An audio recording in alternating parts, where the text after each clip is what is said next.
Hello friends, इस video में हम क्लास 12 के चैप्टर प्रोबेबिलिटी के एग्जाम्पल नंबर 12 को डिस्कस करेंगे। गाइस, इससे पिछली वीडियोस में हम एक्सरसाइज 13.1 तक के सभी solutions and guys example number 11 तक डिस्कस कर चुके हैं। गाइस, आप उन सभी वीडियोस को प्लेलिस्ट में जाके देख सकते हैं और उनका बेनिफिट ले सकते हैं। तो आइए गाइस स्टार्ट करते हैं एग्जाम्पल नंबर 12। तो गाइस देखिए, एग्जाम्पल नंबर 12 आपकी स्क्रीन पर भी शो हो रहा होगा।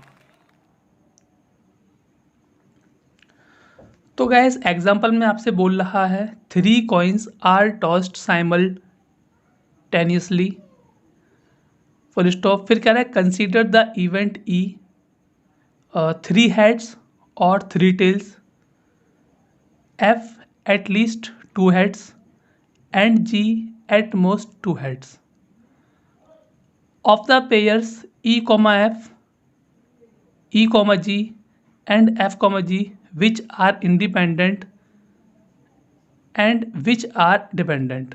तो गैस इस क्वेश्चन में इसने 3 कॉइन को एक साथ टॉस करा है। इससे पिछली वीडियोस में मैं आपको कई बार बता चुका हूँ कि जब एक कॉइन को 3 बार टॉस करा जाए या 3 कॉइन्स को एक साथ टॉस किया जाए तो आपका सैंपल स्पेस कुछ इस टाइप से बनता है। तो आइए गाइस, सबसे पहले मैं इसका सैंपल स्पेस लिख लेता हूँ। उसको लिखने की एक ईजी सी ट्रिक है जो मैं आपके साथ डिस्कस करूँगा। और गैस इसका कॉन्सेप्ट मैं पिछली वीडियोस में डिस्कस कर चुका हूँ।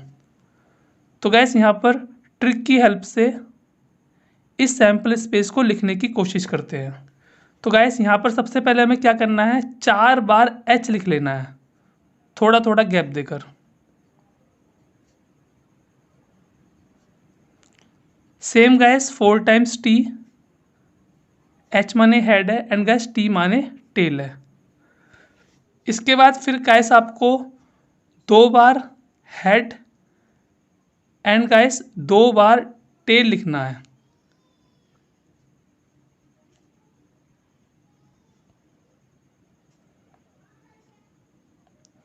इसके बाद फिर गैस आपको ऑल्टरनेट एच और टी लिख देने, H T H T H T,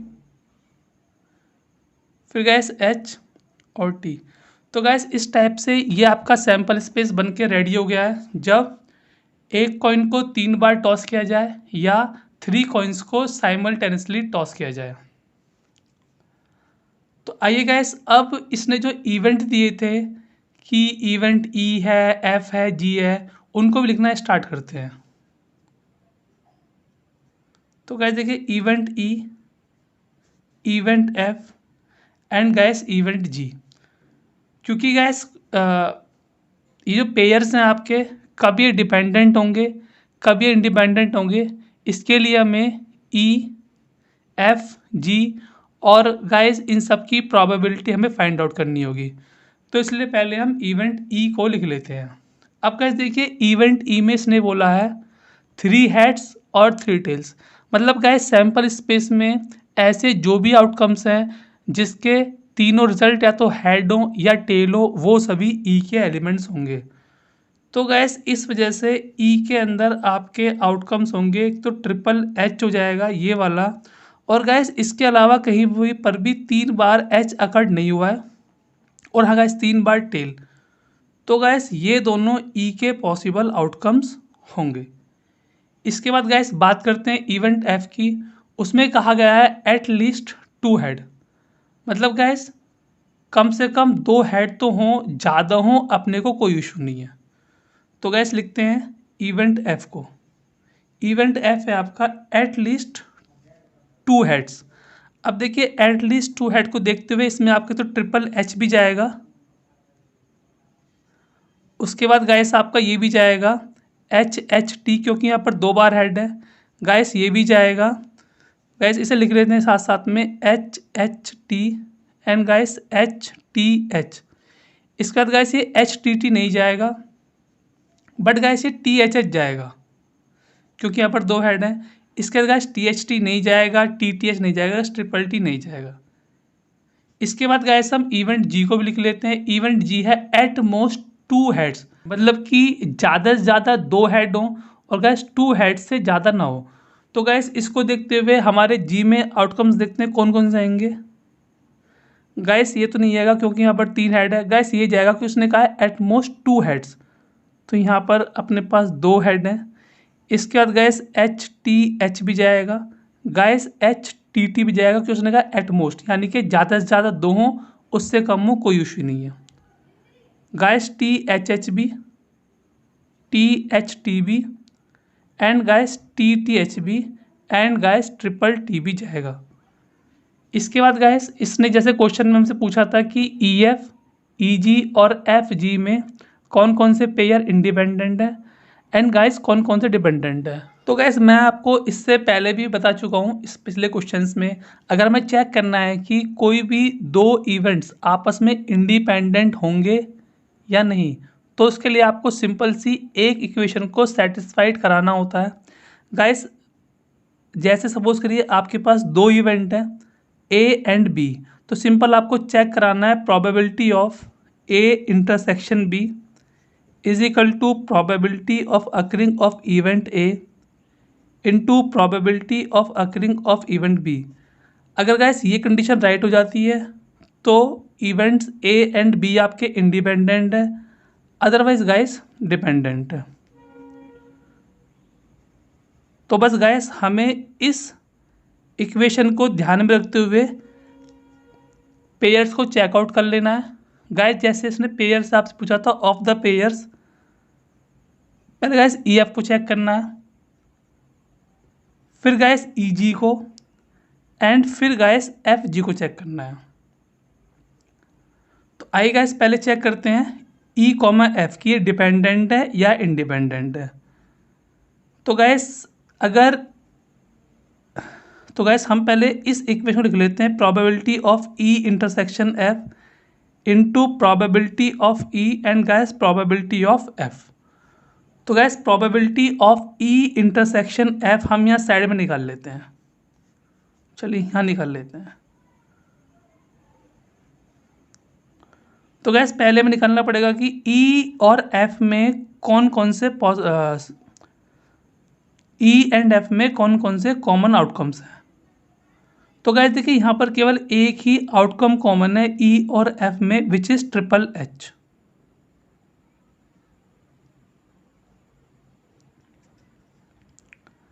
तो गैस अब निकाल लेंगे probability of E intersection F, number of elements in E intersection F and guys number of elements in S। तो देखिए गैस E और F में केवल आपका एक ही आउटकम है which is triple H and gas इसमें टोटल आपके 8 आउटकम्स हैं। तो गैस इसकी प्रोबेबिलिटी हो जाएगी 1/8। अब guys probability of occurring of event is same, इसका फॉर्मूला है number of elements in E which is guys 2 and guys number of elements in elementary sample space, यहाँ पर 8 आ जाएगा। Same guys number of elements in set F guys which is 4 and guys यहाँ पर total 8। अब gas से checkout कर लेते हैं क्या ये साइड इसके इक्वल है कि नहीं है। तो गैस सॉल्व करते हैं, देखिए 4 2 जा 8 एंड गैस 2 4 जा 8। तो गैस ये आफ्टर सॉल्विंग आपका आ गया 1/8। मीन्स गैस यहाँ पर left hand side is equal to right hand side है। सो गैस E, F, ये गैस ये क्या है, ये आपका है independent. Means guys E, F आपका इंडिपेंडेंट इवेंट है। अब गैस अगले पेयर जो है आपका E, G, उसको चेक करते हैं। तो गैस देखिए E, G के लिए भी हमें सेम इक्वेशन को सेटिस्फाइड करना है, मतलब चेक करना है probability of E intersection G, probability of occurring of event E and guys probability of occurring of event G। तो गैस यहाँ पर हम निकाल लेते हैं E इंटरसेक्शन G। अब देखिए गैस E और G में कौन कौन से कॉमन आउटकम्स हैं। गैस एक तो ट्रिपल H ट्रिपल T, इससे चेक करते हैं गाइस, क्या ट्रिपल एच यहाँ पर है जी में? नहीं है गाइस। क्या ट्रिपल टी है? हाँ जी, ट्रिपल टी है। तो गाइस यहाँ पर आपका केवल एक ही पॉसिबल आउटकम्स है, which is triple T. Same guys, अब आपकी हो जाएगी probability of E intersection G. Guys ऊपर 1 एंड नीचे गाइस 8, इस फॉर्मूले के according number of elements in E intersection G and guys number of elements in elementary sample space. तो गैस यहाँ आपका 1/8 आ जाएगा। और guys probability of occurring of event T, guys फिर से निकाल लेते हैं। देखिए टोटल 2 आउटकम्स हैं और गैस टोटल 8। सेम गैस जी के लिए, जी में देखिए टोटल कितने आउटकम्स हैं? 2 4 6 7, गैस 7 है। और नीचे gas number of elements in sample space, तो गैस यहाँ भी आपका 8 आ जाएगा।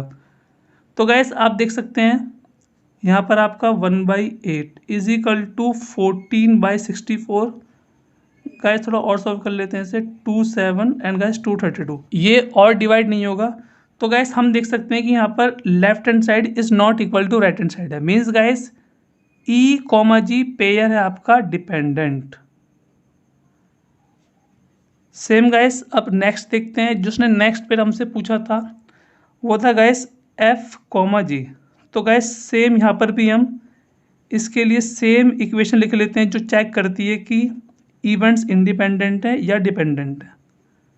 तो guys probability of F and guys probability of G. अब गैस एफ और जी में ही कॉमन निकाल लेते हैं हम। देखिए एफ आपका इवेंट ये रहा, जी ये रहा। अब गैस देखिए इसमें कितने इवेंट कॉमन है, मैं सीधा number of elements in F intersection G को फाइंड आउट कर लेता हूँ, क्योंकि गैस लास्ट में इससे ही काम पड़ता है। तो गैस ये एफ है। देखिए एफ में ट्रिपल एच क्या यहाँ पर है? गैस नहीं है। क्या एच एच टी है? हाँ जी है। तो गैस एक तो आपका ये हो जाएगा। गैस एक आपका एच टी एच है, हाँ ये भी है। And guys T H H है, हाँ है। तो मतलब गैस यहाँ पर आपके 3 आउटकम्स इसके अंदर है।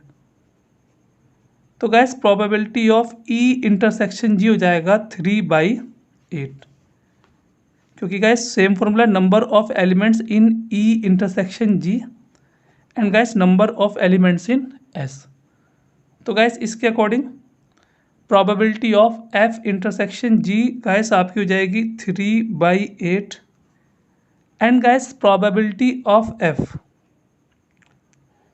गैस ये आपकी हो जाएगी प्रोबेबिलिटी ऑफ एफ, हमने कई बार फाइंड आउट कर चुके हैं गैस 4/8, क्योंकि गैस टोटल 4 एलिमेंट थे एफ में और अपॉन में 8। एंड गैस जी के अंदर आपके 7 एलिमेंट्स हैं और अपॉन 8।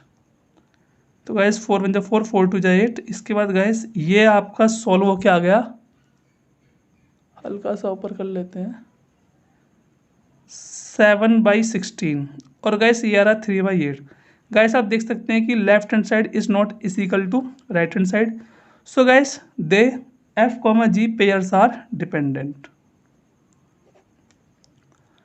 तो गैस क्वेश्चन में इसने पूछे थे कि कौन कौन से पेयर इंडिपेंडेंट है एंड गैस कौन कौन से पेयर्स डिपेंडेंट है। तो गैस इसमें केवल आपका एक ही इंडिपेंडेंट इवेंट है, वो है आपका ई कॉमा एफ। बाकी guys E comma G and guys F comma G आपके डिपेंडेंट इवेंट्स हैं। तो गैस इस टाइप से हमने एग्जाम्पल नंबर 12 का सॉल्यूशन देखा। गैस आई होप वीडियो आपको पसंद आई होगी। और गैस अगर आपकी कोई क्वेरी है या कुछ आपको क्लियर नहीं हुआ है, उसे आप कमेंट बॉक्स में टाइप कर सकते हैं, मैं उसका रिप्लाई करूँगा। गैस वीडियोस को लाइक करिए एंड गैस चैनल को सब्सक्राइब करिए। Gas thank you and thanks for watching.